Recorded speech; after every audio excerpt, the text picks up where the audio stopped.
Hi guys, it's Andy from Man City Fan TV. Just a quick intro to the Friday Night Social. When we downloaded it this morning, we found that the video on the Skype call freezes on occasions throughout the video. So we had to make a decision: do we turn it into a podcast or do we just leave it? And you'll still see the guys talking. But like I said, on occasions it does freeze, but we do apologise for that. But we decided to leave it as it was. Don't forget the tomorrow night, Sunday night's charity race night. But anyway, I'll pass you over to last night's Friday Night Social with the guys, and a big thank you to them. Hi guys, it's Andy from Man City Fan TV, and welcome back to another episode of the Friday Night Social. Well, we've got some of our usual guests on tonight, but we have got one who we were hopeful would have been on last week, but he couldn't make it. But he is here tonight, and that is Karl over in Washington. So Karl, how are you, buddy? 2 weeks into this madness, bro. 2 weeks in. Locked down for 2 weeks. But other than that, I'm keeping my sanity, man. And how's it going over there?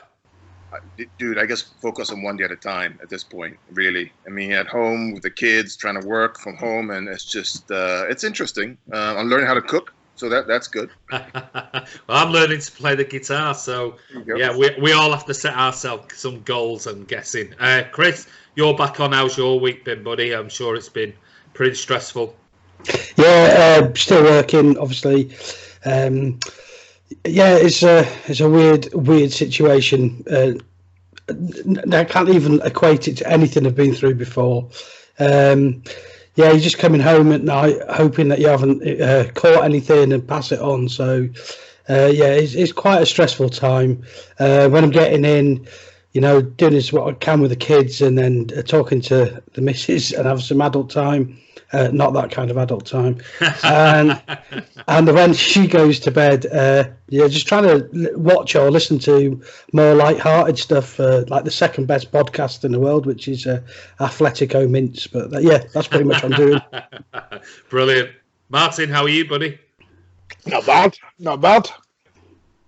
But my week's not been as hectic as what I thought it was going to be. Yeah. I've been at home all week. I'm now working from home. I'm going to shout our boss at work's been absolutely brilliant. Looking after us, yeah, but we're now on a rota basis, so there will be a time when I'm needed to go in. Yeah. But Okay. it's just, my little lad's getting a bit, how do I put it, bored. Because the schoolwork has been set, he's doing it within half an hour. Yeah. Well, looking at me like, what do you want me to do? I don't know. Well, I guess, you know, having young kids is difficult, and I guess we're just all going to have to be a little bit creative. Thankfully, I've been there. That was years ago, and then my two are self-sufficient. But yeah, I can imagine with young kids, it's a difficult time, and you're just going to have to be creative in your thinking as to how we keep them entertained through the next month, 2 months, 3 months, 4 months, however long it takes. Tom, how are you, buddy? I'm good, thanks. Yeah, just sticking to all the guidelines that the government are giving us. Just trying to keep fit. Using all the gym gear that I bought, you know, because I normally go to the gym every day. But you know, just keeping inside, really. Just making sure that I stay safe and all the family stays safe, really. Good man. And we've got Ryan. I've just brought Ryan in there. So Ryan, how are you doing? We can see him today. How you doing, mate? Well, I've backed up. Yeah, I'm fine. I'm loving it. I'm no success on the job hunting, but other than that, I'm just at home playing video games, so it's perfect for me. Don't have to leave the house and interact with other people. Yeah. Well, it's like my dream.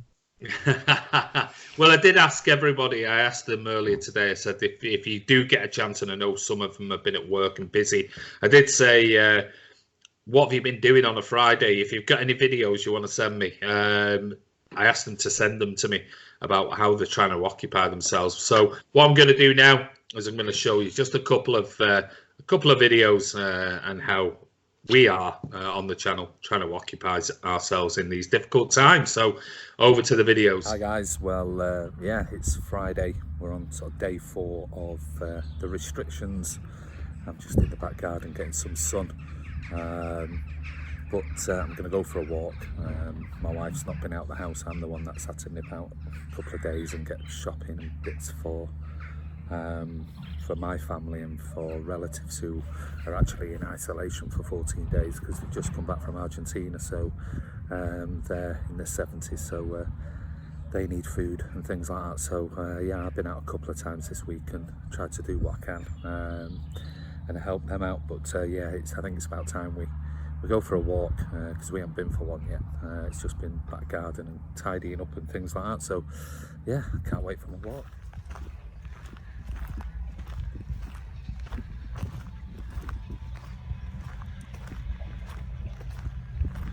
So back from my walk, really nice, just to get out of the house really, spend a bit quality time with my wife. We've got a house full, looking after my elderly father-in-law's living with us at the moment for obvious reasons, so we can keep an eye on him. So it's it's trying to keep yourself occupied, I'm guessing, and through these difficult times, and I'm sure we'll come through it at some point, but yeah, it's trying to get a routine going, a different routine than what we all are used to, but I'm sure together we'll all get through it one way or the other.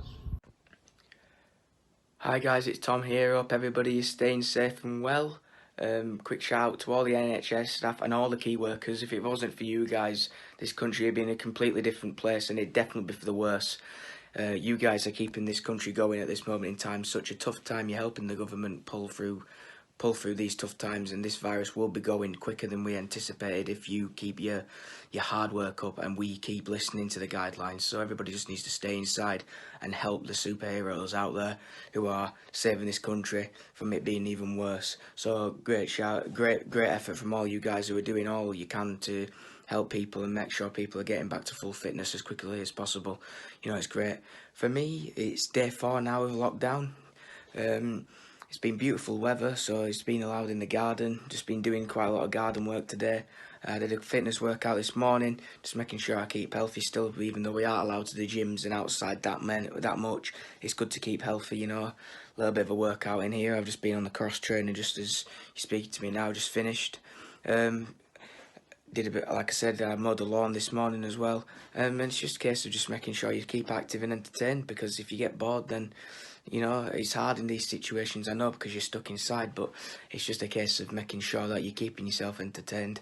For me now, the rest of the day, I'll be watching a little bit of Top Gear now, have a little bit of a rest, chill out time.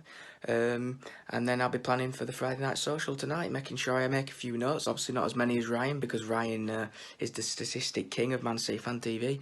But yeah, we'll be making a few notes, ready for another episode. Hope you enjoyed last week's episode. You will be seeing this on there. So yeah, just make sure everybody stays safe. Make sure you look after your family, look after your elders, and make sure that we pull through this virus with as little casualties as possible now for going forward. I'll see you later on. Look after yourselves. Take care. So this is Kiam, messaging from Vancouver in Canada. I'll just give you an update here as I stand next to a Canadian geese that is abiding by the rules, keeping a good distance away from me, which I like to see. And yeah, this is Stanley Park, pretty quiet today. This is usually a very, very busy park. There's the odd car coming through. There's people cycling along the seawall, but pretty quiet today. I mean, that might be because of the weather. Hi all, just want to come here to tell you what I've been up to this week. Been working from home, mainly of it, going out for the bare essentials, sticking to the government guidelines, which is what we should all be doing. You should all be sticking to your government guidelines.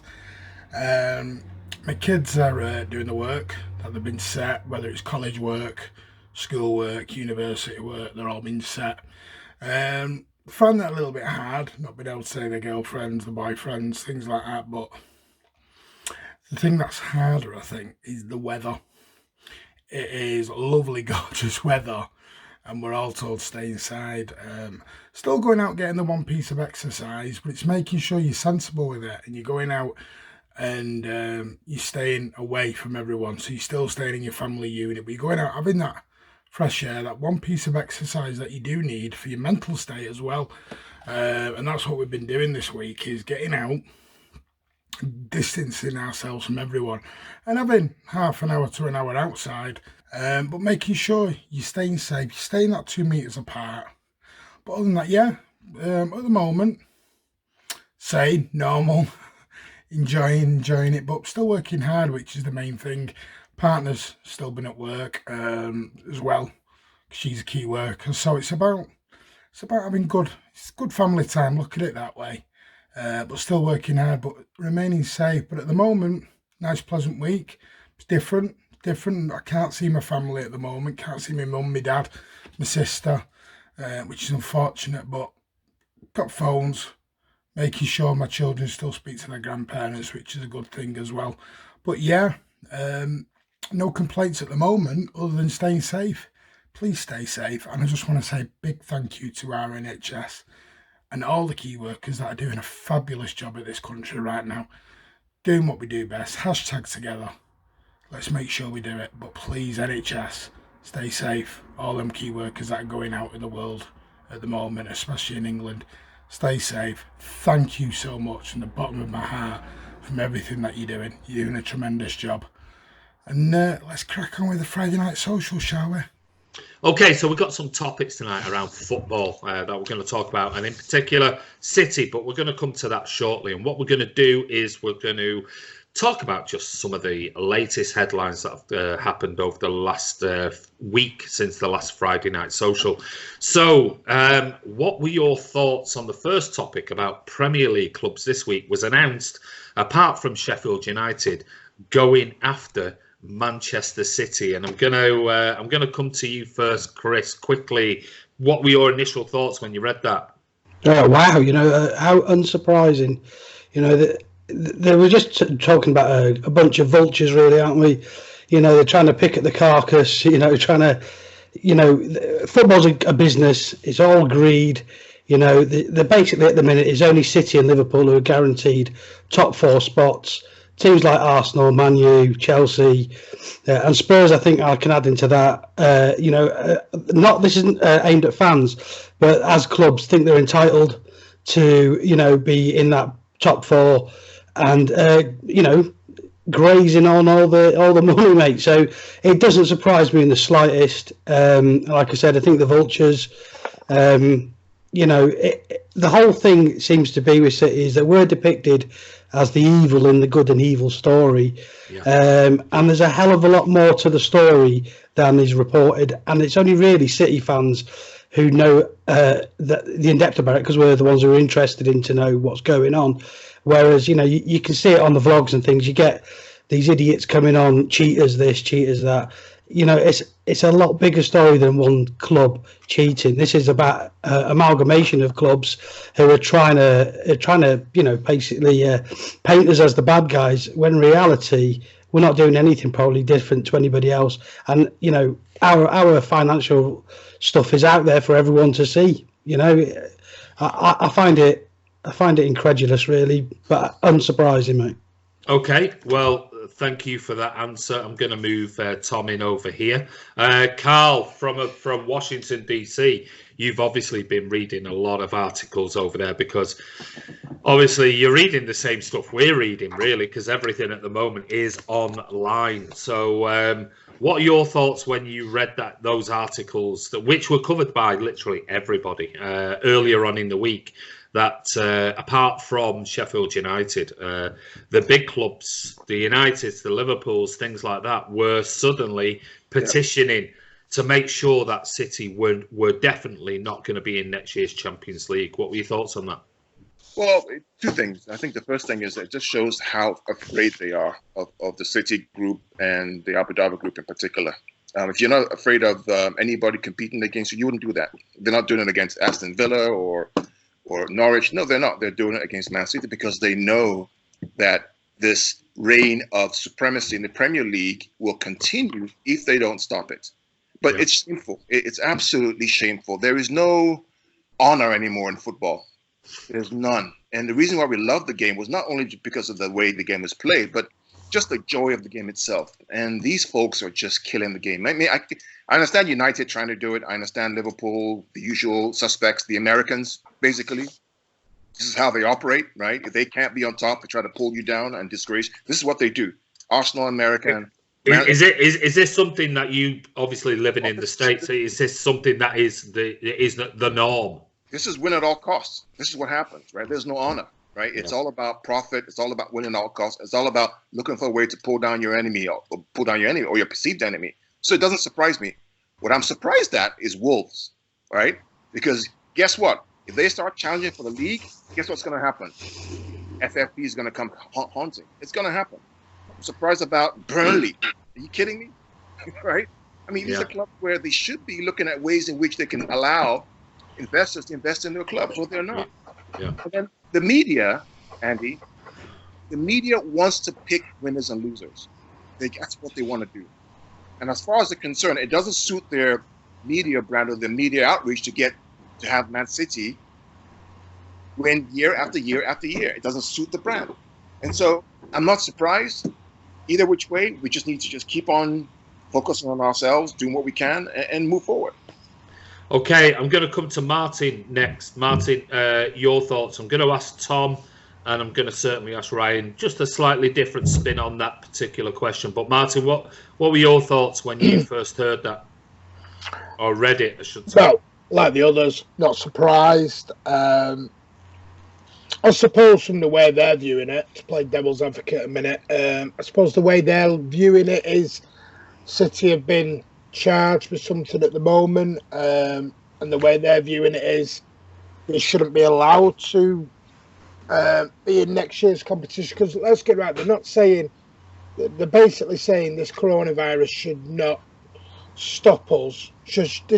What's going on in the world should not let us go into the competition next year, is what they're basically saying. They're not necessarily coming out. So I don't think they've got an issue with the appeal. They've got the issue with if there's a stay of it. What is a little bit annoying is City have not actually asked for a stay. City have not come out and gone, we would like this to be delayed. Yeah. That's the bit that's a little bit in my throat a little bit, is they're jumping the gun. And this is what makes it look a little bit bitter from our point of view to them. And the fact is, we haven't asked for what they're saying. We haven't done it. So again, it's exactly like Soriano said, everything. You're looking at the judge, jury, and executioner all in one. So now everyone's now the judge, jury, and executioner, not just UEFA and FIFA. We're now looking at all the Premier Leagues. And like Karl said, Burnley and Wolves. What have we ever done to Burnley and Wolves? Well, Burnley and Wolves in this. Yeah, there's some good points. I'm gonna sort of give you a couple of minutes break there, Martin. I'm gonna bring Chris back in, but I'm gonna go to Tom next. And Tom, we've asked the question of Karl, Chris, and Martin, but do you find, on the same sort of premise of the question, do you find it's a bit hypocritical that they're desperate for this, that, and the other to happen, considering that Manchester City this year, this sort of footballing season, the rumours, the alleged sort of comments have already come out that Manchester City agreed to have a financial payment from Liverpool for £1 million or whatever the alleged figure was, to hush up the whole scouting system hacking that was allegedly, it's not proven because it didn't go to any court of arbitration or investigation. Are you surprised that the likes of Liverpool, after everything that they've been charged with in the past, are, trying to get City out of the Champions League next season? Well, to be honest, when I saw the article, I wasn't surprised. I wasn't surprised whatsoever. And Liverpool, they run pretty well. And I was shocked at the fact that we were so kind to them by just asking for the money and not taking it any further, if that is true. So I don't see how we're a club who's built on respecting the opponents. We've always has been like that, no matter if we've had money or no money. We've always respected the opponents and given them the fair share and just been fair. But it seems like that in football now is just not going to be the outcome. Liverpool, Man United, Arsenal, they all want to be back on top. They were at the top for so many years, especially Man United and Arsenal. It just seems like people are out to get us because they know that we're built well, so they've got no other way other than to stop us, other than to try and knock us out of one of the competitions that in the next few years we are one of the most likely contenders to win it. Yeah, I mean, good point. I mean, Ryan, obviously, Liverpool have, let's say, had FFP issues in the past. But what are your thoughts on some of the other clubs? You know, Sheffield United were allegedly not one of the clubs that complained about this. But what do you think, like Karl said, about Wolves and Burnley? And let's face it, Newcastle have nearly got massive investment from the Saudis. What are your thoughts on the way all of this backstabbing seems to have come out this week? Well, for me, Burnley doesn't make sense because obviously the only chance they're going to have in the next probably 50 years of getting up to the top of the table is if they get a big cash injection. Wolves, they're doing that already with agents. George Mendes getting them loads of deals from Portugal on cheap prices, with like the deals with Ruben Neves and João Moutinho on a free and stuff like that. Yeah. Like Wolves would not be six. Wolves would probably either be in the Championship or lower table if George Mendes hadn't got involved. They might have only just got up into the Premier League, and that's if they had got up. So I think it's funny that they're challenging it. And then, but of the teams, like all the rest of the top 10, they're failing. Arsenal 9th, Tottenham 8th, they're failing this season. Sheffield aren't failing. They're way above what they have expected. And they're the ones that haven't challenged. Leicester, while they are run very well and they recruit well and have over the last couple of seasons, which is why they're in this position, their owners are still very, very rich and can propel them to that next level where they can persistently challenge for titles.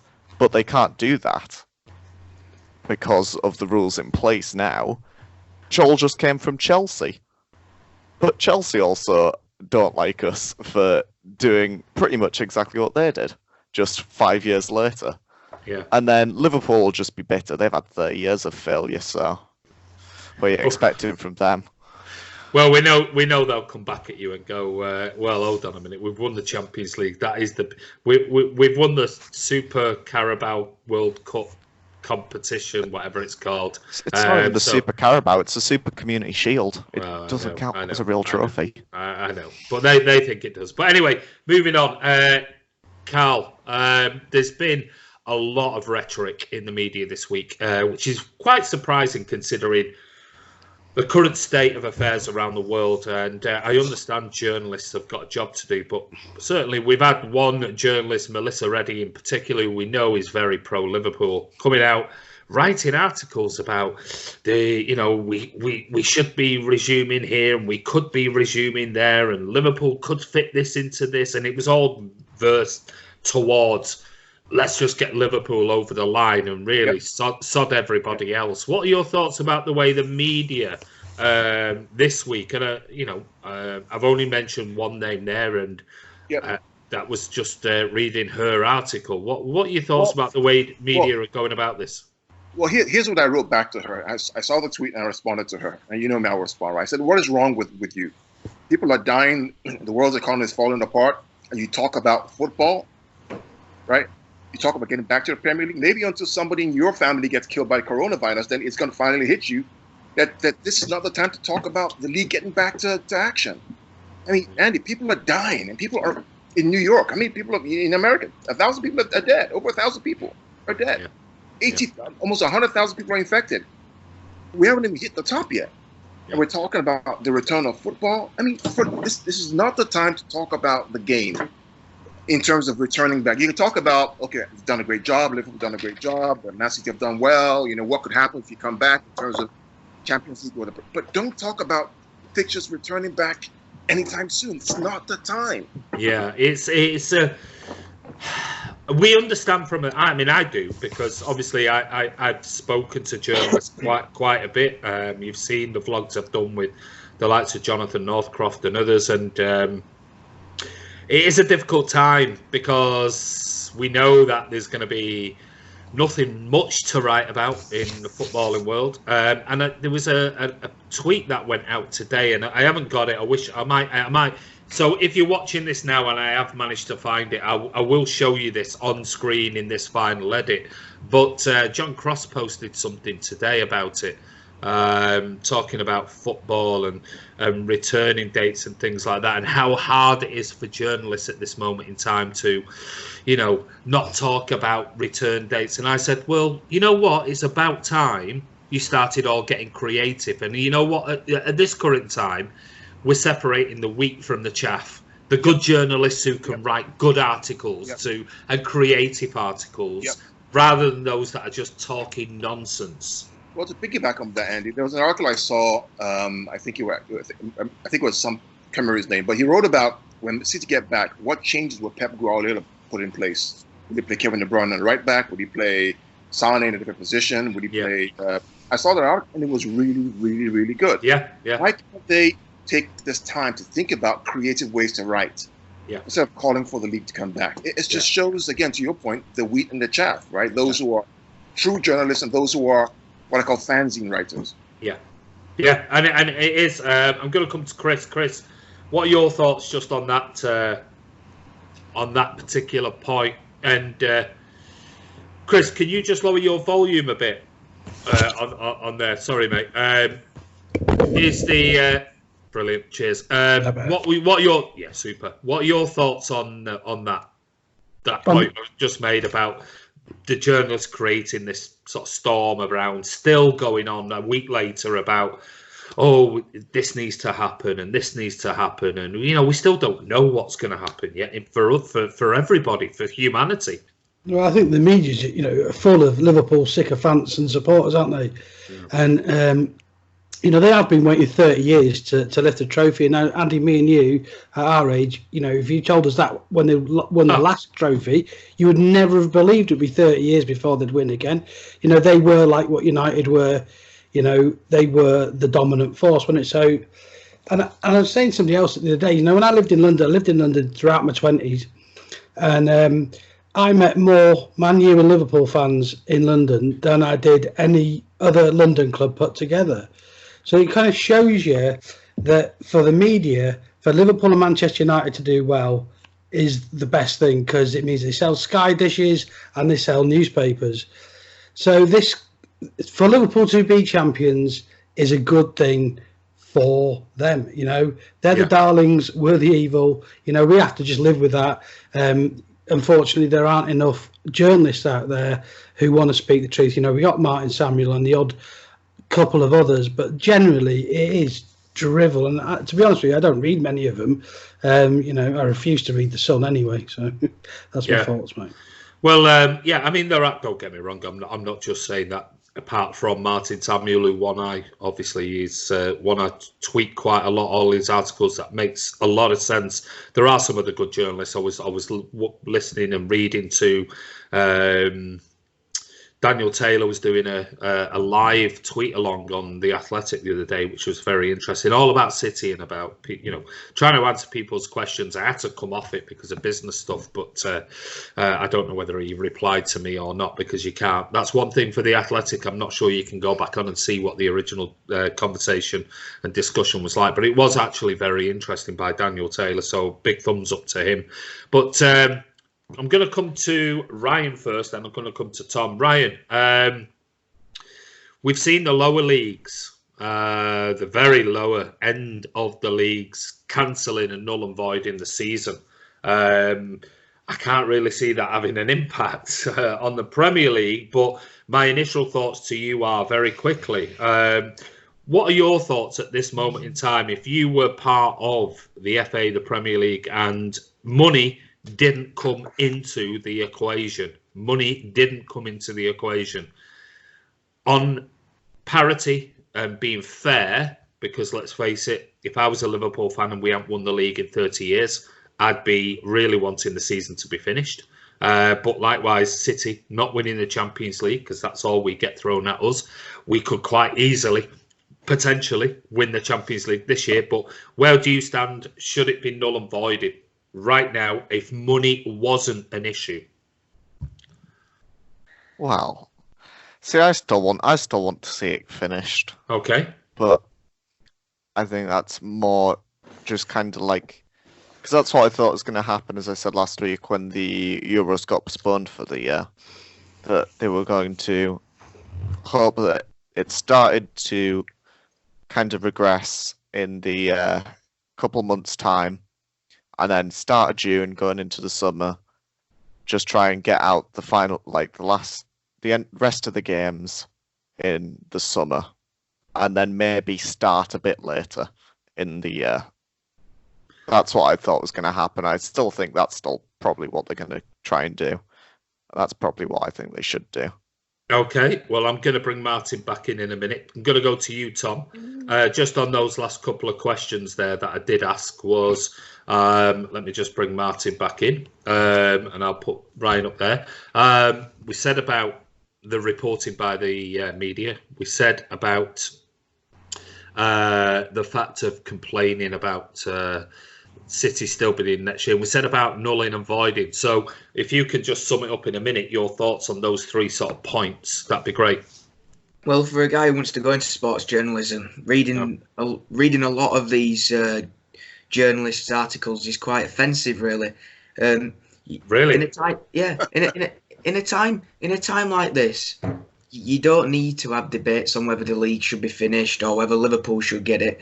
They should be trying to make entertainment or some interesting content for people to enjoy, because nobody's going anywhere unless you're a key worker. So why do they need to bring another side of an argument in? We don't need arguments. We just need entertainment. Like you guys have watched a stream, Andy, you watched a stream or something, and obviously that was entertaining. And that's what you need in something like this. You don't need people making arguments. And as for the non-league thing, I know they've cancelled quite a few non-league leagues. If there's enough a reason to cancel their leagues, why is it not enough reasons to cancel the Premier League? There's all this, exactly right, and it's all about money. And the FA going about this, let's all have a fair play throughout all the leagues in England, and it shows them for who they are. All they want is the money, and they have no care whatsoever in the welfare of the players. Aguero's no different to some guy who has a job as a plumber and plays on a Sunday. He's no different. He's still a person who needs to be protected from the virus. So, in my opinion, it's all about the money for the FA, and it just shows them for what they are, really.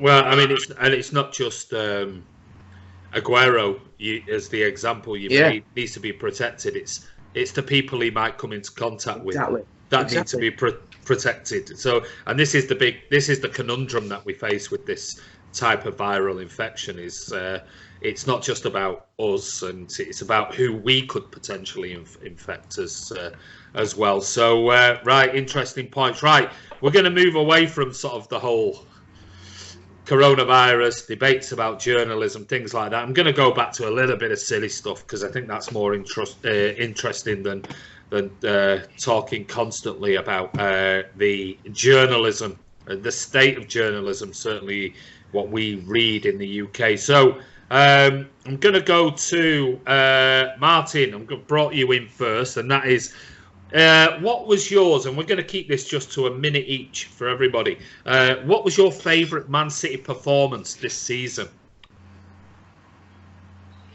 Well, I've got to say the 8-0 against Watford. Okay.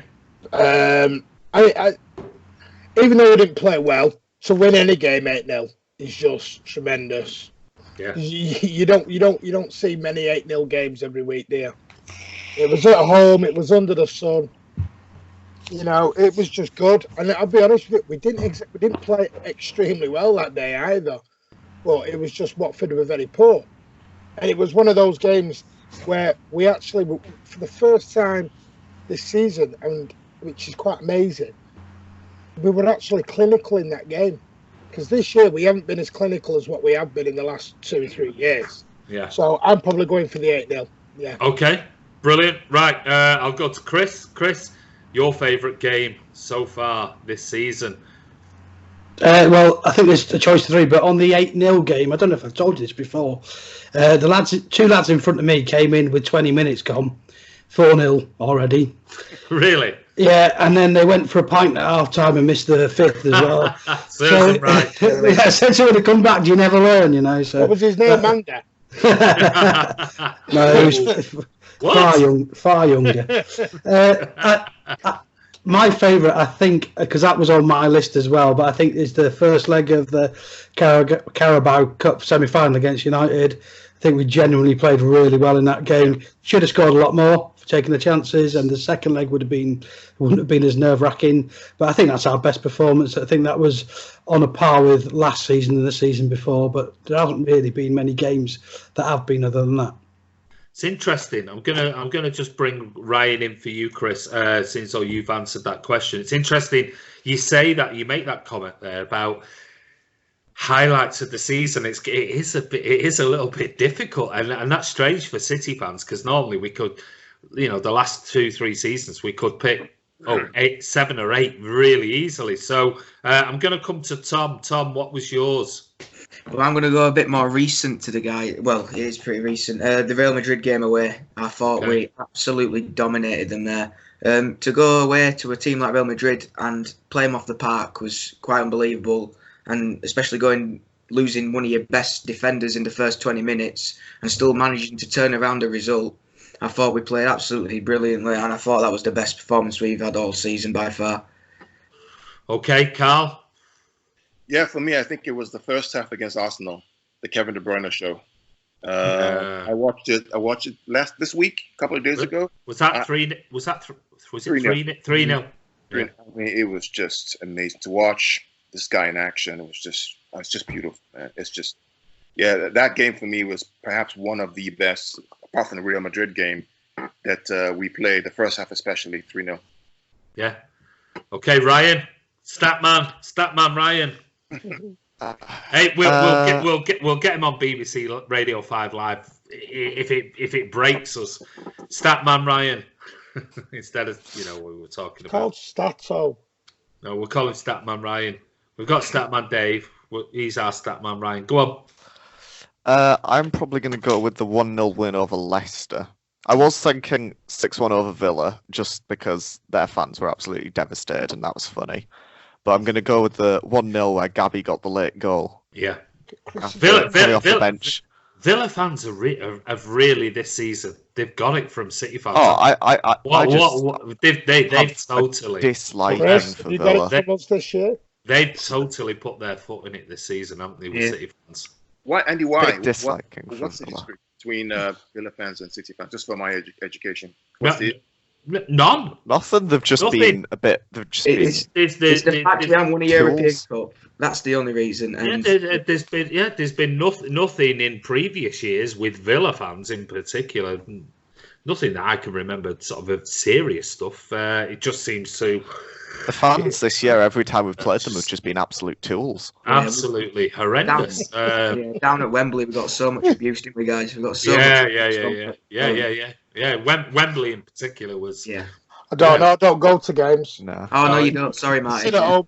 Plastic. No. Plastic, mate. Yeah. But I'm going with the 1-0. Cushion plumper.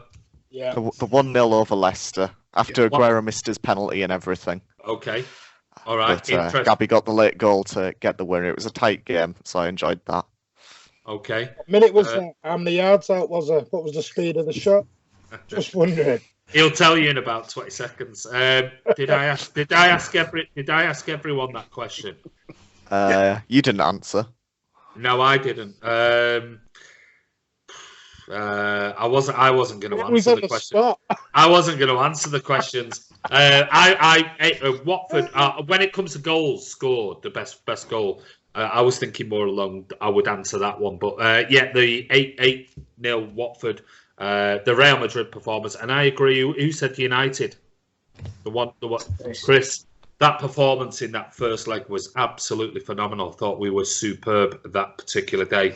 So moves us on to the next question, which is, favourite goal of the season so far. And like I said, I did give you the option. I'm going for the City goals, so I will tell you mine. but I did give you an option and say it could be anybody. So if you've seen anyone else, I wasn't really. I should have stipulated. I'm not talking about European football. I'm talking about domestic football.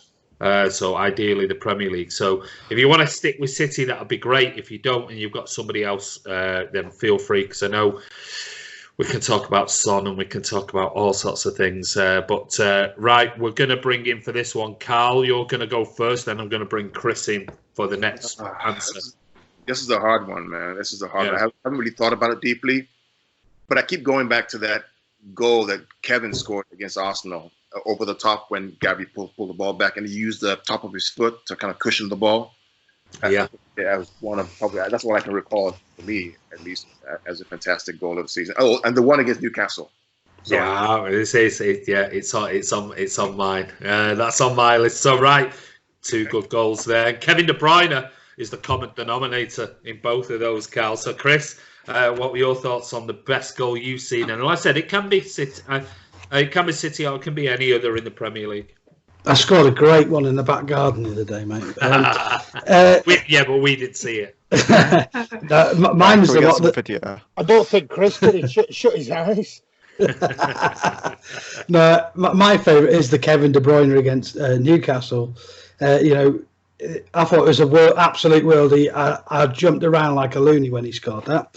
And then Shelby ruined it. And then, we ruined it for ourselves, didn't we? But that was the only disappointing thing, really, was that, only a few minutes later they went and equalised. And that, for me, felt like the end of the season in terms of winning the Premiership, that game. But what a goal by De Bruyne.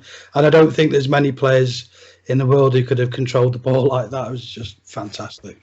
It's on my list. Right, coming to you, Tom. Well, I can agree with that 100%. Kevin's goal was beautiful. I'm going to go away from City. I'm going to say Jay Rodriguez's goal at Rags when he smashed it into the top left corner. Ooh, you have to remind me of that one. Yeah. So basically, you probably know the United stand Mark Goldbridge. He was commentating on the game. He does like a Mark Goldbridge. Is it? Yeah, exactly. He was saying how some would disagree. So I think we all know who we're talking about. Yeah, he was going, Burnley is such a crap club, all this, all that, and then Jay Rodriguez bangs it right into the top left corner and it shuts him up. It was absolutely was that more because of the goal, or was that because of the reaction on YouTube of watching? No, the goal was unbelievable. The goal was unbelievable. Yeah, it's just how he timed it, especially against a keeper like De Gea, to beat him from that distance and that speed was just a brilliant finish. I think we all know who Tom watches now when he's on his spare time. Right, for that, then we're bringing Karl in back in over there, and Tom can go in isolation for a minute. Oh, that's not fair. We'll go to Ryan. Ryan, what's yours? I was going to go with De Bruyne against Newcastle, but I'm trying to keep it different from everyone else's. Fine. So I'm going to go with every single goal Haaland has scored all year. Is he your brother? He's obsessed with Haaland. Obsessed. Right, I tell you what. I don't want you to describe goals. I don't want you to do anything. What I'm going to do, because I know he is so keen on it, and he is Mr. Statman and everything else, and he loves Haaland. I'm not even going to ask you for the favourite goal. I'm going to say to you, you have got 1 minute from now, and I'm going to time you, to tell everybody who's watching this video why Manchester City should sign Haaland. So your time starts now. Well, I mean, just look at his goal record for Salzburg. His first debut season in Champions League, absolutely torn it apart. Took apart PSG in the first leg of the Champions League game against Dortmund, and even when he's gone to Dortmund, the criticism of being a weaker league for Salzburg in Austria, he's gone to Dortmund, and I'm pretty sure he's still got more goals than he has games in the Bundesliga. Wouldn't get him this summer. Next summer, when Aguero leaves, €75 million buyout, cheap as chips. So I don't see any better options at that price. We've still got 20 seconds. I've got 20 more seconds. Just to dampen my instinct there. There you go. So that's Ryan put on the spot and he's given a good account as to why we should sign Haaland. Right, okay. I mean, I was going through when I was thinking, goal of so far for City. I was just thinking solely City, and I wrote a shed load down. So I'm not going to go into all of them, but I wrote. Oh, that's better. Somebody was giving us some serious background noise there. Someone of the Hoover. I had Gabby's. I'm not going to go into all of them, but I had Gabby's at Everton, KDB's cross. I had Sergio's curler in the top corner. I think it was was it Brighton? I can't remember. I had Mahrez's free kick against Everton as well. KDB's against Newcastle was one of my favourites. David Silva's volley against Crystal Palace, when Raheem Sterling chipped it over to him and he hit it on the volley underneath the keeper. KDB's first time pass to Raz and a header against Spurs, I think it was. KDB's turn and cross for Jesus against Real Madrid. Thought that was a brilliant move. And finally, KDB's pen against Real Madrid under so much pressure. KDB. Well, when it's 1-1 and under so much pressure, considering how many players had actually missed penalties, and that would have even ramped the pressure up even more. That this was 1-1. He's taken a penalty away at Madrid in the Champions League. First leg, the pressure of it, even though it was only a penalty. So, but it is the common denominator there. Kevin De Bruyne in it. Some great goals so far this season. So I'm going to come to the next question before I've not done my goal yet. Who said that? Martin. Who said who? Who? Who? Oh, is he still on? Oh, Pansy. Who? Mr. Hams. Where is he? I can't see him. Hello? Are you there? Just not funny, is it, really? We have to do it with him because otherwise we never shut him up. Come on then, I'm only joking. Right. You were literally going to ignore me then. No. I did that last Friday. Go on. Give us yours, mate. Which was your favourite goal? Well, I've got Gabriel Jesus against Burnley. The one where he dips it in the corner after he missed the easy 1-on-1. Was that was it? Oh, yeah. I know which one. Yeah. I know. Sort of bends it round the top. Yeah. The other one is John Joe Shelby against us. Because, and I was at that game, and the Newcastle one, as soon as that left his foot, you knew where it was going. You knew where it was but that going. was just from us being bad at marking. Yeah. It was a great finish. That was some strike. It was. Yeah, it's a brilliant goal. There's no doubt in that whatsoever. Right. Okay. Any more? No? Are you sure? No. Are you sure? All right. See, you can tell Martin hasn't always supported City, picking the other team's goals. Oh, yeah. He's a Newcastle fan. He was in the Newcastle in that game. Newcastle, Chelsea, we're calling him supporting everyone. He's the true Martin. We call him the true Martin. He'll be at Liverpool next season. You be quiet. You go and watch United stand or whatever you've been watching. Right. On to who do you think has been City's player of the season so far, considering that obviously the season hasn't finished and may never finish, but if we have to take it up to where we are today, and this is very quick, 20 seconds each of you, quickly name and why. So we'll start with we'll come back to you, Martin. We'll come back to you. I'm going for John Stones. No, I'm joking. No, that's Tom's. No, it's not. All right. Leroy Sané. No, that's another one. Right, no. Cancelo. Kyle Walker, best keeper in the world. The guy I'm going for this year is probably going to be KDB. Even though I'm going to be honest with you. I'm struggling. 20 seconds. I said 20 seconds. I'm struggling, but KDB because he has put on class goals and his assists have been right up there. Okay, so I'm going to bring Tom in. Tom, who has been your player of the season so far this season? Kyle Walker, based on his pride and his determination in every game that he's played. In some of the games where we haven't performed very well, he's the man who's led the team and made sure we've grinded a result through. So, for me, Kyle. Interesting. Well, we know who Kiam's put in isolation next stream. Yeah, the scarecrow. Kiam's I'm gonna come to you, Ryan. Who's been your player of the season so far and why? 20 seconds. Yeah, KDV, but I was also going to shout out Kyle Walker. Okay. Just to wind up Kiam. But, well, not just to wind up Kiam, but he's been solid all season. Yeah, okay. Karl? Yeah, KDB. But since that's been picked, I was going to pick also Fernandinho, playing out of position at centre back. He's done a fantastic job so far. So I'll pick Fernandinho just because KDB's gone. All right. Chris? Yeah, same as Karl. Really great taste there.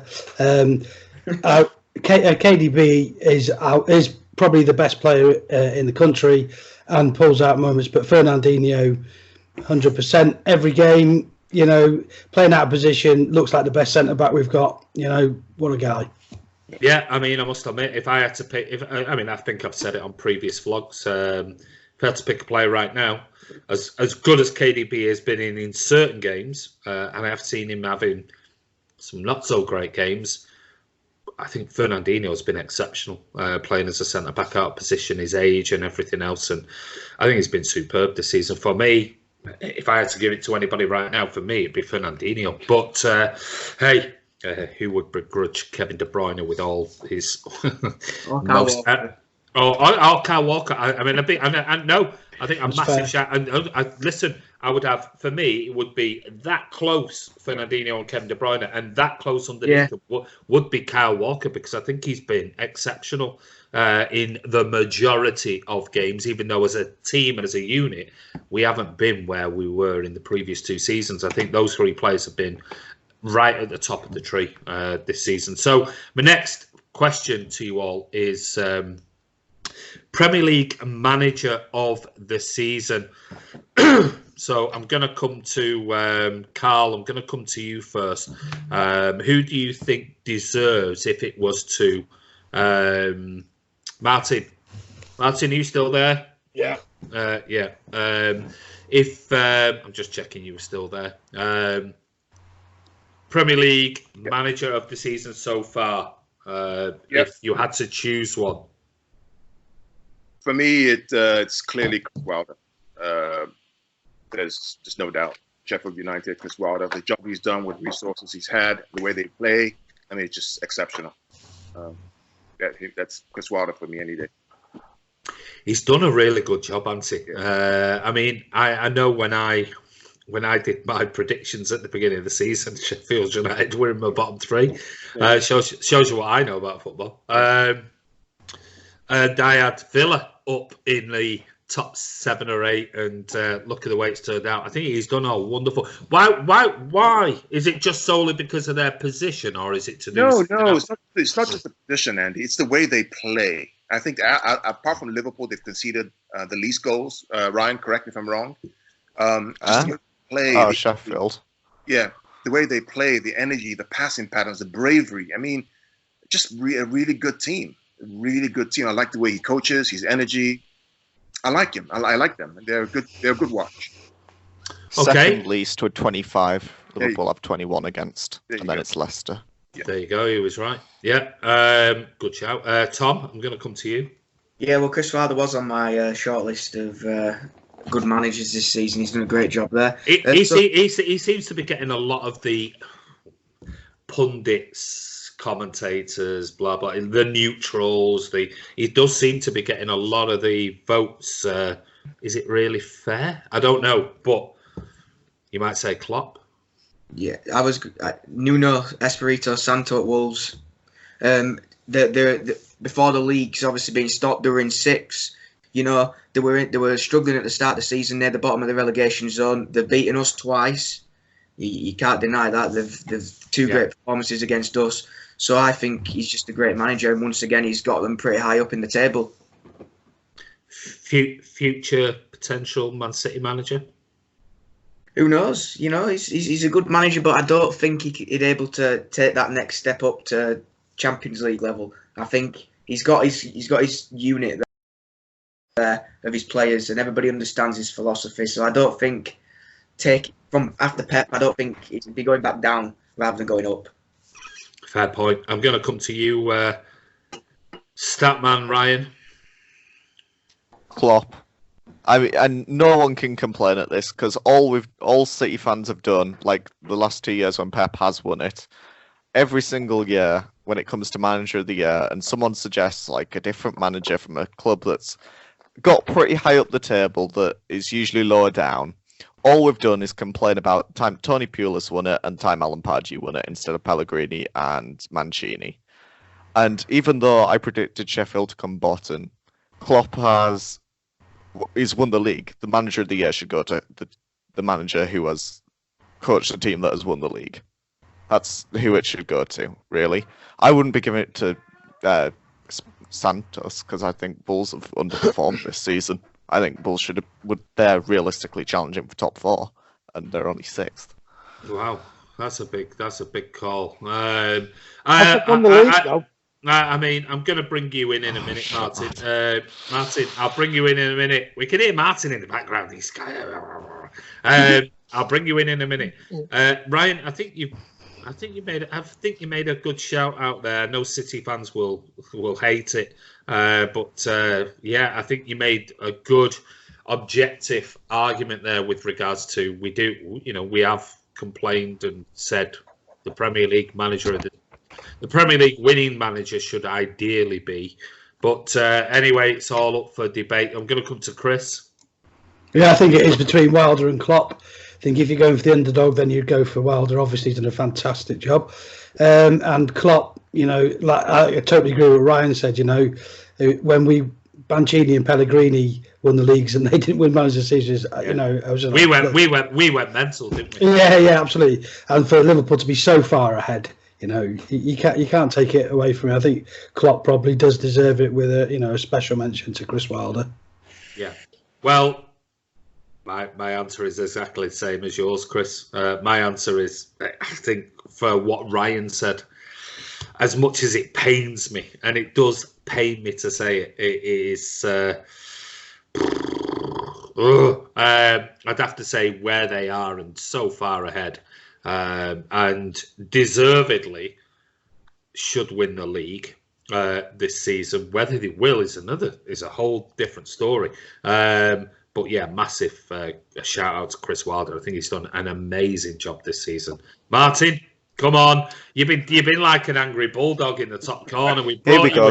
He'll say Graham Potter. He'll say Potter. He loves Brighton. Hassan Hurtle. He loves Brighton. I do think Klopp. He thinks it should be David Moyes. No, I do think it should be Klopp. But I think a special mention's got to go out to Brendan Rodgers, and everyone's missed him. Leicester City fair shout. Good shout. Nodding his head, shaking his head. I'm shaking my head because I said they were coming top 4. I know. You could see it coming. I think that they had the best squad of the. My only argument with that would be they've got a pretty decent squad, and I know they're in the top 4. But I mean, they have. You can't argue that. How close is they to giving Brendan Rodgers Player of the Year over the likes of maybe a Chris Wilder or a Klopp? That's my only. I'm not saying they've not done a great job. I think he's done a wonderful job at Leicester, keeping them consistently in that top 2-3 places. But for Manager of the Year. Yeah, plus they've only won twice since Christmas. Well, let's put it away. Yeah, you could say that, but when me and Chris left Leicester, we were 8 points clear of them, and we're now down to 4 points. So the club back. No, it's a fair comment. But would you put Brendan Rodgers as the Manager of the Year? Consider all right. You've got Klopp, who in I think a number of us have said possibly you might have to go with him because of where they are and things. And then you've got Chris Wilder, who's taken a Sheffield United team and bounced up that league and been phenomenal this season. And then you're somewhere in between, around that, you've got a Leicester City team that's had investment, it's had players in, it's had this, and you've got Brendan Rodgers, who is, where he was with Liverpool, what he's done at Celtic and everything else, coming into there and keeping them in the top 4. Yeah. Could you really think? Do you really think that Rodgers deserves it over Wilder? Let's say, never mind Klopp. I'll tell you for why. I don't think Leicester have got this top team that everyone claims they have. If you think about Leicester, they went and sold arguably their best player in the summer, in Harry Maguire. at the time for Leicester, he was their top man. They brought in Sayonku, I think he's called. They might have been quite clever. They'd brought in Sayonku the year before. The year before Sayonku. He hasn't spent loads and loads of money. He's got Iheanacho. They spent 90 mil in the summer. Well, how much did Liverpool spend? Liverpool spent Don't give me net 1 million. Spend. Don't give me net spend. I'm not. Liverpool spent 1.3 million. In the summer? Yeah. Leicester spent 89.5. Well, that surprised me. I thought Liverpool had spent a lot more, if I'm going to be honest. No, they only brought in that Vandenberg, and then Adrian was free. I'm talking about the season before when they brought in Alisson and everything else. But I just think, if you look at that Leicester team, who would you put into a top 4 team? Vardy. Really? Vardy, both the fullbacks, Pereira. and that midfield three together. The midfield three together of Tielemans, Maddison, and Didi is literally the perfect midfield for the it's a balance good of that midfield. It's a very good team. And Didi and Pereira together, and Didi and Pereira are both top 3 for tackles and interceptions every game. Right. Oh, okay. This season. Fine. But you're telling me about Tielemans and all these other. How many of them walk into the City team right now? Maybe not the City team. I know, but the City team's a different beast. Look, City and Liverpool are at that higher level. But that's what I'm saying. Leicester are third. They're third in the league right now. Yeah, but they're getting. City are a different beast. Yeah, but those players that they have, they get into Spurs, they get into Arsenal, they get into United, they get into whatever the other team is, Chelsea. Well, look, all right. Well, let's take Danny Drinkwater as an example. Danny Drinkwater was one of the best in Leicester. He went to Chelsea and flopped. Yeah, but that was a different Leicester team. The only person that's left from that, is Vardy. Well, anyway, listen. I'm going to jump in. I'm going to jump in because this isn't a why Leicester are great and why Leicester are not. It was just. I only said Brendan Rodgers. No. Nobody's having a go at you, mate. We're just that was your opinion. We just said, do you want to qualify why Rodgers would be above the likes of Chris Wilder, and everyone's entitled to an opinion, but it's interesting. It is a very interesting. So this leads me on to, as usual, on the Friday Night Social and the podcast that we do is the Golden Question. So what this is, if you've not seen it before, each guest on the channel is allowed to ask one question, and it's a very quick fire answer by all of us. And so what I'm going to do is I'm going to bring in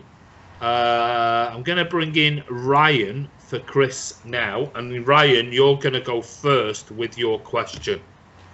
Right, I come up with this a matter of seconds ago. You can overturn one VAR decision all season. So what VAR decision are you overturning? Oh, Karl. Tottenham game. Yeah. Tottenham versus Man City. City versus Tottenham. Second game of the season. I can hear quite a lot of background noise. I don't know whether somebody has got something going on or moved something, but I can hear a lot of echoing. But you're going to go for Tottenham, Karl. Yeah, the City-Tottenham game, second game of the season. I think it was second game, Ryan. I think it was. Talking about the Gabby goal. The Gabby goal, that was the handball. Yeah. Yeah, okay. Martin? I can't remember if this went to VAR or not, but the TAA incident at Anfield. I don't think it did, but it should have. Yeah, no, so I mean, we're counting that. Apparently, it was reviewed, but it just didn't come up on the screen.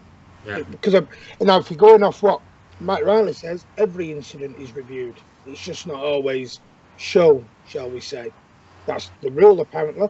But I just think that was a game that I think it turned the game completely. Well, yeah, that fully turned the game. To be honest, I thought we were on top by that point, and obviously it changed the game. Okay, Chris? Yeah, those are the two I was thinking of, but I'd probably go for the Tottenham one as the one that I think had a real negative impact on the season. I think that's partly why we haven't made much of a title push is because I honestly believe the players don't feel that they. Well, I think they're getting reffed out of games. I think they genuinely feel that, and I don't think they've been resilient enough to sort of. Whereas in the past, like a couple of seasons, we've been beating teams 4 and 5 and that. I think it's made our season a lot more difficult. It was a ridiculous decision. Should have stood, and I think it would have been a totally different City for the rest of the season had it been. But at the start of the season, we seem to get quite a few VAR decisions go against us, not just in our games, So the distance that between City and Liverpool, I think VAR has had quite an impact on that this season. Tom? For me, I agree with the guys. It is the Spurs game, because of the incidents that happened the season before with Spurs and VAR, and the way it got ruled out fair enough for the offsides, but it was the fact that Laporte went for the header. It was so not intentional at all, and the reaction you saw of Jesus afterwards towards the referees was like he knew he couldn't win. It's like whatever he tries to do as a player, it's just like his reaction just showed how the whole of the dressing room felt. Just sick of it, even though it was only the second game of the season, and his reaction said it all. It was less of a handball than Laventa. Yeah. Oh yeah, easily. Yeah. Okay, so there you go. I'm gonna come. Next one is we'll go to Karl. I will agree with the majority. I think it is that Gabby Jesus goal against Spurs. So go to you, Karl. What's your golden question? And maybe this is for Ryan. Here's my question. Are Sane, Jesus, and Sterling the fastest front three in European football? Probably not. I suppose. I'm trying to think, because I'm thinking PSG, obviously, with Mbappe and Neymar, but then I think Di Maria will be the slow one there. Because obviously Sterling and Sane are lightning quick, and then Jesus probably a bit slower than those two. I think he's probably a bit faster than the PSG options, obviously the Cardi, Cavani, and Di Maria. Okay. Probably, yeah. Like of the top teams, at least. Okay, well, I think that's a question. That was a question for you, Tom. So we're going to leave it there because otherwise we could all argue for all night long about who we might think might be the top three. But are they really? And I think it's. I think we certainly got. I think when fit, we've got the two quickest wingers in Sane and Sterling, without a shadow of a doubt. But I agree with what you're saying about United. Yeah. United three of Martial, Rashford, and Dan James. Yeah. I think that's faster. Yeah, I don't think that's a good front line because Dan James is Dan James. Right, I'm going to come to Tom. Your golden question, Tom. Right then, well, we've talked about managers a bit. So, out of Brendan Rodgers, Maurizio Pochettino, and I've forgotten the name of the PSG manager. Tuchel. Yeah, that's it. Who? The ex-PSG Thomas Tuchel manager. from PSG. Yeah. Who would you want as the next City manager out of those three? Sorry. Who did you say? You were just you cut out for me. That's why. All right. Who were the three? So Thomas Tuchel from PSG, Brendan Rodgers, and Pochettino. Out of those three, who would you want as the next City manager? Okay. We'll come to Chris on that one. Well, I'm so disappointed Ollie's not in there, but I think out of the three, I'm not a big fan of Brendan Rodgers, even though I think he's a really good manager. Look at Martin's face. I think I'd go for Tuchel. Martin, we don't ask Martin questions, do we, under this? So, I think Tuchel out of those three. Yeah. Okay, so that's Chris. We'll go to Karl. Yeah, Tuchel. Tuchel out of those three. I agree. So that's two for Tuchel. Go to Ryan. Poch, and it's not even close. But I'd probably take Nagelsmann out of Leipzig before Poch. Well, that was going to be my point, but anyway, you've come up with it, so I'm going to take you out there for taking my answer. But I'm in isolation. Oh well. Yeah, you are. Martin, you've got Tuchel, Rodgers, or Pochettino. Brendan Rodgers. There it is. So you I got. just think I think he plays the closest football to Pep. I think it'd be easy to slide in.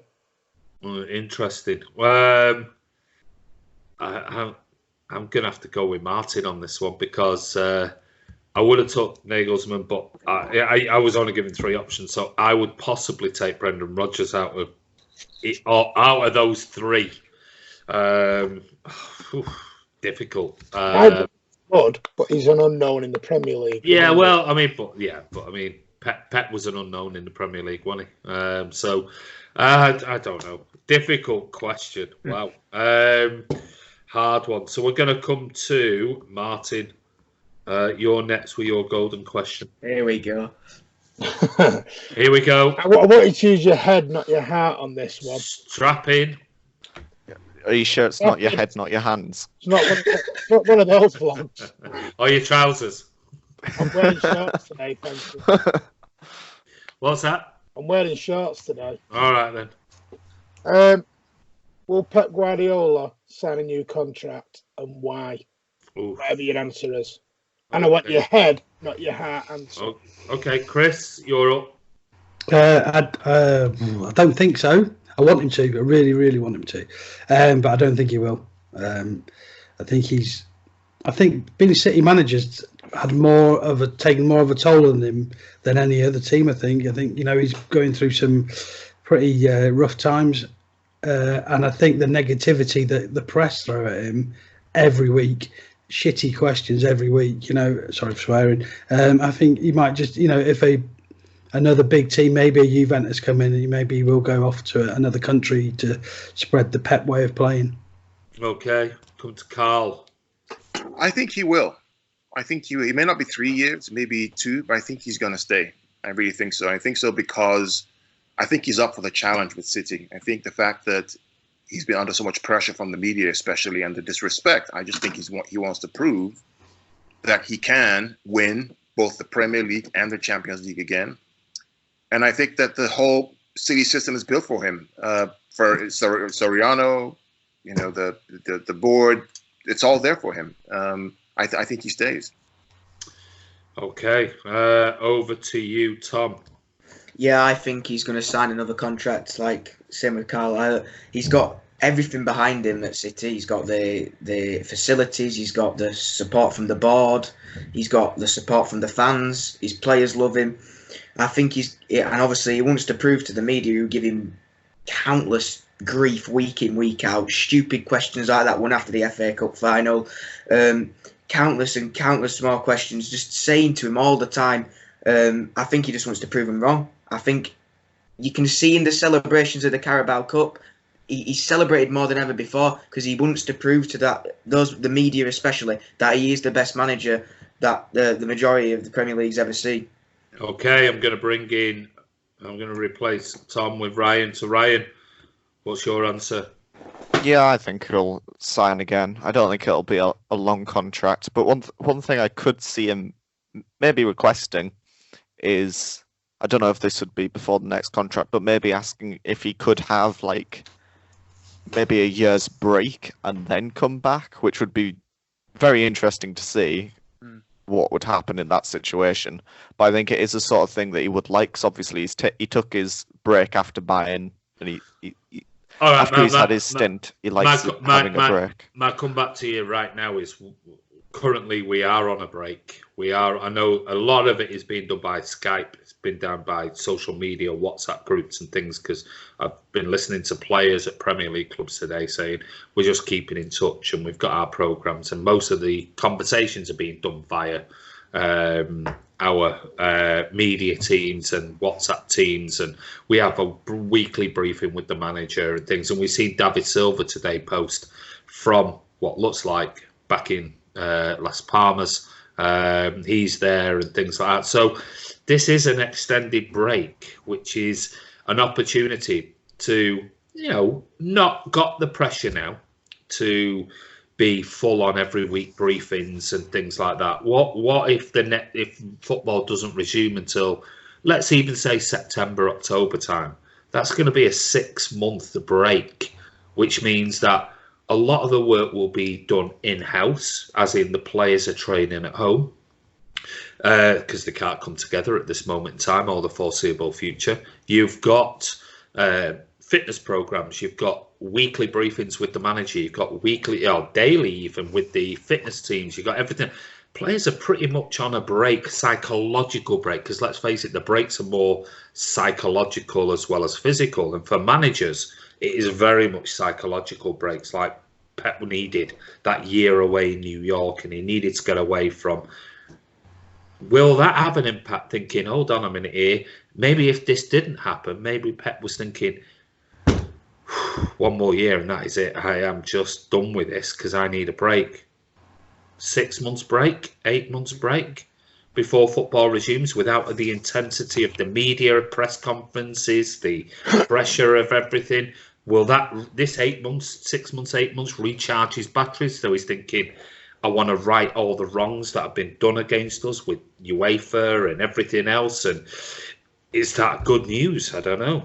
Back to you, Ryan. Sorry, because it was your answer. I'm just. Yeah, I think that's picking up on your point.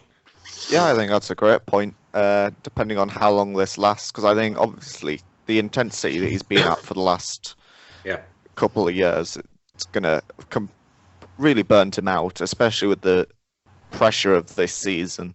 Obviously, everyone's saying that he's failed this season, despite the fact that we're the only team in the country to have won a trophy. I definitely think he'll sign a new deal, because I think obviously his contract ends the end of 2021, like that summer. So that'll be when Aguero leaves, Fernandinho leaves, David Silva have just left. I think he'll want to see over the next period after that, and maybe not a long contract, but 1-2 years, maybe. Yeah. Can I ask a question on what Ryan's just said? And it's just something I just picked up. I know you're saying he comes back and he has a break. So say he has a year out, you give him a year off, who takes over? Because currently we don't have an assistant manager. Well, I think it would be kind of similar to what Chelsea did those 2 years because they won the Champions League in one of them. Because they had Di Matteo. They had Di Matteo that 1 year, and then I think it was Andres Villas-Boas next year, and they were both interim managers before they got Mourinho back. I think it was. So I think it would be something similar to that. I think it's an interesting question, and one that one we can debate all night. But for moving the vlog on, we've got one more question to go, and that is Chris. Chris, your golden question. Okay, so if CAS find in favour of City, and it goes back to UEFA that they can't punish us because we've been punished once already for the same offence, right? Should City still pursue it and try and get rid of this ridiculous FFP? So can you just repeat that again? Only because I was hearing some feedback. Somebody's got quite a bit of feedback. Can I just repeat that question again? Okay, so if we win at CAS and UEFA cannot punish us because we've been punished once already for this same offence, should we still pursue in getting rid of FFP because it is, everything behind it? As a fan, do you want City to chase it knowing, I suppose, that there'll be negative headlines should we do that?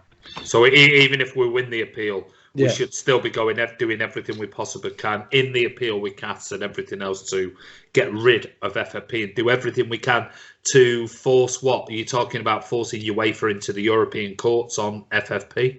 Yeah, whatever it takes, Andy. Okay, going to come to you first then, Ryan.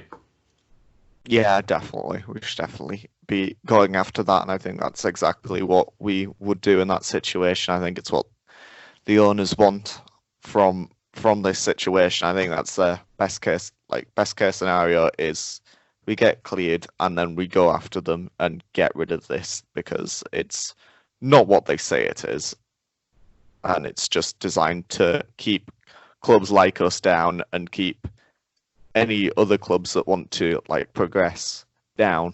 Like Newcastle talk about getting a new owner. Even if they get a new owner, it doesn't matter. It's not like they're gonna, unless they have good recruitment like Leicester have had over the last couple of years, they're not going to start challenging just because they have a cash-rich owner. So I think we'll definitely pursue that after this. And I'm like, come on, there'll be negative media about anything we do. Even if we win our appeal, they'll still probably call us cheats. So I mean, who cares what the media think? Okay, I'm gonna come to Martin on this one. Martin. He wasn't listening. No, I wasn't. Earth calling Martin. Come in, Martin. I honestly think that's what City are intending to do anyway with this.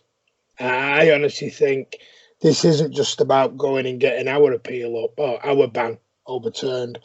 I think from the words that the chairman's used, Soriano's used, this is going to be a bigger fight from City's point of view. City have been hurt now and had their name dragged through the mud for far too long now. And I think, whereas when we got done under Pellegrini, I think City were happy just to go, okay, that they were going to take the deal, shall we call it. It was a deal that Infantino and everyone else had agreed. City are not going to do this anymore. City are going all out, and I think this is going to be a battle to get rid of FFP. Okay. I think that's generally where it's going to end up going. Okay. I'm going to come to Tom. You can see about how City have gone about it from the first point. They've been honest. They've done everything that they've needed to do to show the media. Soriano came out within 2 days and said it's all false.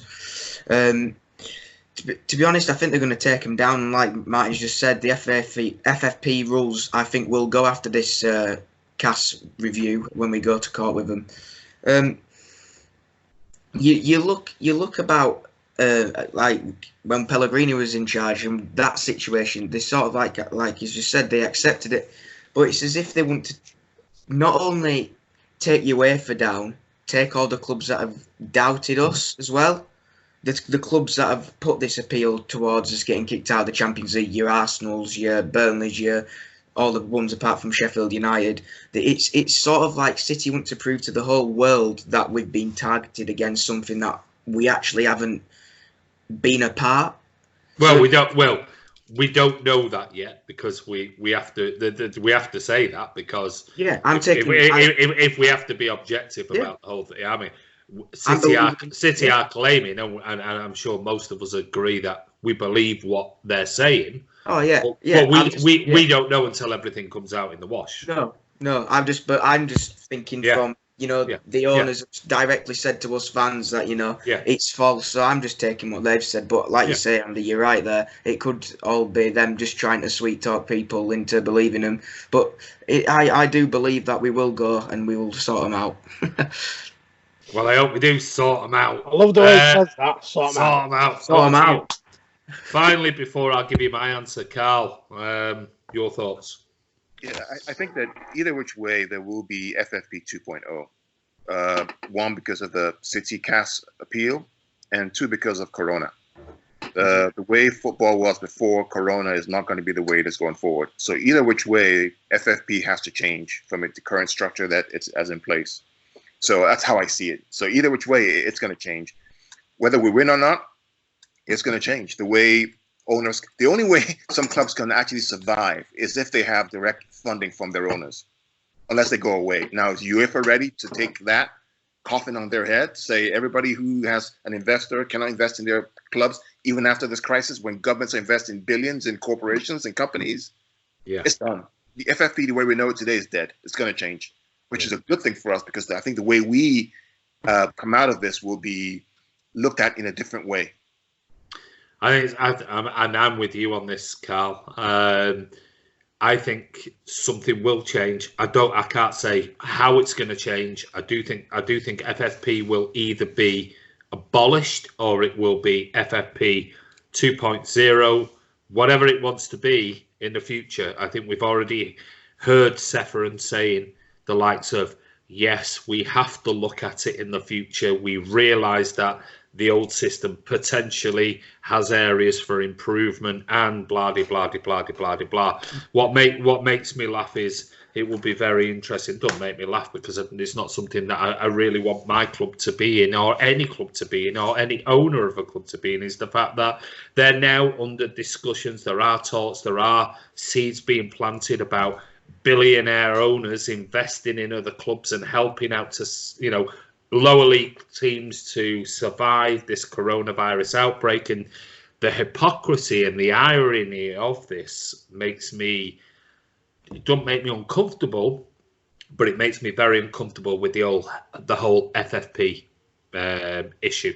Because if like Man City owners have invested in a club, players, academy, surrounding Manchester area developments, the Manchester City Council, everything else, and done what they've done, and that is now considered wrong because of what they claim to be some fiddling of finances. They're quite happy for all this investment. That's the point. They're quite happy for an owner to invest in this big region and regeneration and everything else. But, oh no, you did it in a wrong way because somebody put a name on this document and said the money came from. But they're quite happy to potentially discuss at this moment in time our owners, Chelsea's owners, Liverpool owners, all the ones who are billionaires, to save all the other clubs that haven't got that investment. Right. And it's like, well, hold on a minute here. How can that possibly happen? I hope to God it does happen, and that all of these big billionaire owners can put some money aside and help the clubs. Because let's face it, when the whole Berry argument came along, we were accused as City fans, saying by the Twitterati, well, how come you guys can't bail them out? We couldn't, because legally, under Premier League rules and FA rules, we couldn't bail them out. Otherwise, I'm sure Sheikh Mansour would be quite happy to go in, here's a couple of £1 million, that'll see you through the next couple of seasons, blah, blah, blah. No problem, it's peanuts. But now all of a sudden the leagues, or let's face it, the Premier League and the TV companies and everything else are in dire straits. They now are having this consideration of the rich billionaire investors bailing out and putting money into other clubs, which was illegal before. Right. And it's like, hold on a minute. So I don't know where FFP is going to be, if there's going to be an FFP. All I'm going to say is that there will be a precedent set if the sad thing comes to light, whereby billionaire investors that were once looked upon as the Antichrist are saving. And I hope they do save those lower league teams that are struggling right now for investment to keep their club going. But the irony and the hypocrisy in the whole thing, for me, will change FFP and UEFA and their outlook on things forever. And whether it will even get past the cast stage. For me, I'm thinking maybe times will change before it even gets there. But who knows? But listen, I want to say a massive thank you. I'll bring in Martin's faces on here, and we see Martin all the time on the channel. So we're going to put Martin in the corner. I'll come back to Martin in a minute. Ryan, thank you so much for coming on, and thank you for being Statman Ryan. You're always great fun to bring all the stats and everything that we need to know. So thank you, mate. Stay safe. Are you there? I'll try. Earth to Ryan. I'll try. I'll try and keep safe. It's a man of few words, unless it's I don't leave the house anyway. It's fine. Unless it's about stats. Or Haaland. Sure, Haaland. Yeah, that's true. Tom, listen, buddy. Thank you very much. Have you had a bit of a home self haircut there or something? Yeah. Have you done that yourself? Yeah, because basically I was supposed to be going to the barber, right? And the day after they shut it down, and I got a text from my barber saying that they've had to shut it down, so I had to get the clipper out and just shave it close. It was a question I was going to ask you at the beginning, but I thought it might have thrown you off and made you feel a little bit. And then my glasses as well. I'll go get the clippers. Tell us the story of the glasses. You said that to me before. What happened? So my sister was playing football in the garden, and I went to go and put a bottle in the bin, recycling well, and she kicks the ball right in my face. My glasses go flying off, and yeah, I've now got a massive bandage on the side of my glasses, keeping them on. Who does that remind you of, Chris? What, glasses? With the bandage on the side. You've lost me, mate. I'm just remembering the My 70s. dad tells me. I've forgotten the name of him though. He's a Coronation Street actor, isn't he? Yeah. Oh, right. Yeah. I don't. We'll have to ask Ryan because he's the Coronation Street buff. I don't know, but I'm trying to think of what he was called. Was he married to Vera? Jack Duckworth. Jack Duckworth. There you go. Jack Duckworth. Ryan's looking there going, oh no, he wasn't in any of the 2000 episodes I He's saw. the next City manager. Yeah. Who's Jack Duckworth or Ryan? Jack Duckworth. I was going to say, it's going to be Ryan. I'm going to support Chelsea. I'm going. Again. Aye. Well, listen, Karl. Listen, I hope you all stay safe over there, buddy. I know things are just as bad over there as they are here. So you and your family keep safe. I hope everything, just sorts itself out as quickly as possible. But have you got one last message to everybody before we say goodbye to you in Washington? No, just be safe. Football will be back when it's back. In the meantime, just recognize your humanity and reach out to people who you don't normally reach out to. That's all we can do at this point in time, man. Well, the good thing is your president's had he's had his test, and he's the negative of the most negative tests ever in the world ever, and he's the incredible negative tester of all time. And I mean I tweeted, I put something out on Facebook and social media, but not my president, man. Yeah, I know. I know. But anyway, good luck with everything that's going out there, and keep your family safe, buddy. Martin, thanks for coming on, mate. Thanks for the vlog earlier. Yeah, we're all having problems with YouTube at the moment. YouTube seems to be a bit of a pain in the arse, if I'm being honest, at the moment. But then we are in unprecedented times, is that word they like to say, and we've got everybody using YouTube at the moment, so it has got its gremlins. But Ryan, thank you very much. Chris, you take care, buddy. Can I just say, Andy, before we go, mate, Sunday night, yeah, I was going to say, but go on. Race night, NHS. I'll let you go with it then, mate. Go on. Yeah, we're doing a race night.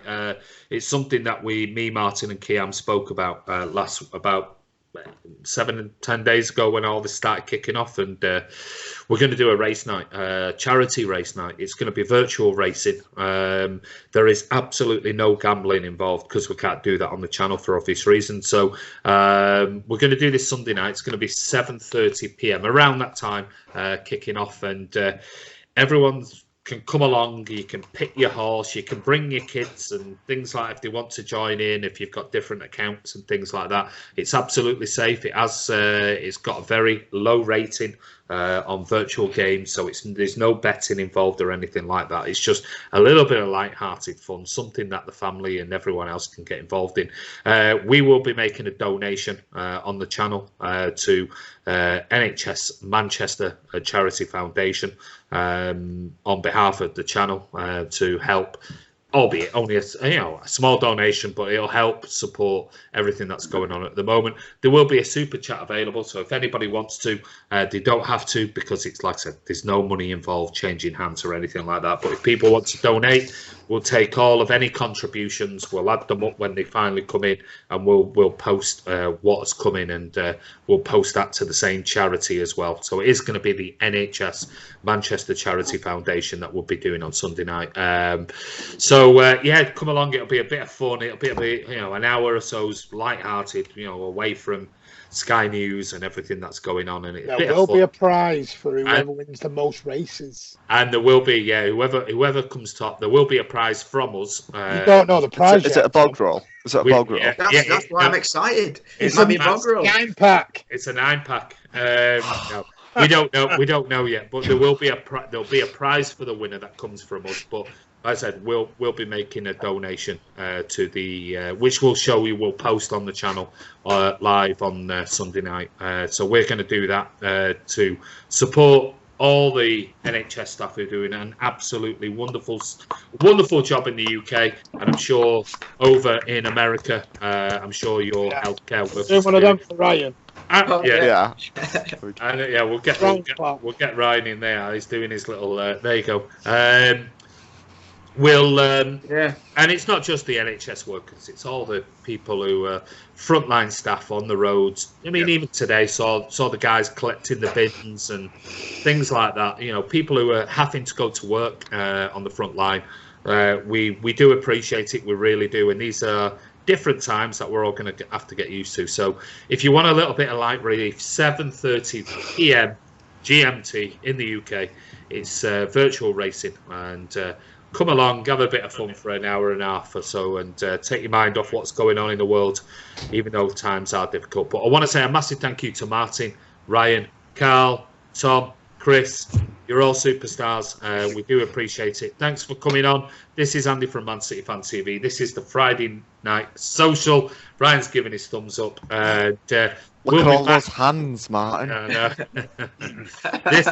This will be. Get the sunglasses on, please. Get them on. Get them on. We've got Ali G. Go on, Ali G. Get your glasses on. Come on. We'll be back. We'll be back. Hey. We'll be. Sorry, we missed you there, mate. We'll be back next Friday for another roundup of whatever's happened in the last 7 days. And as we know, times are changing every single day. Let's hope they null and void this season by the end of it, and let's get on to more important things. Wow. It is what it is for everybody. It is. Everyone's at it. Stay safe. Absolutely. Stay safe. That's the message. Keep your distance. Follow the government rules. And I'm sure we'll get through this whenever we get through this. But thank you, everyone, for coming on. Take care. Don't forget to subscribe. Hit that bell icon. Make sure your notifications are set to public, not private. That way you'll be notified whenever there's a new video, which is, as you know, every single day. But take care, guys. Stay safe. We'll see you soon.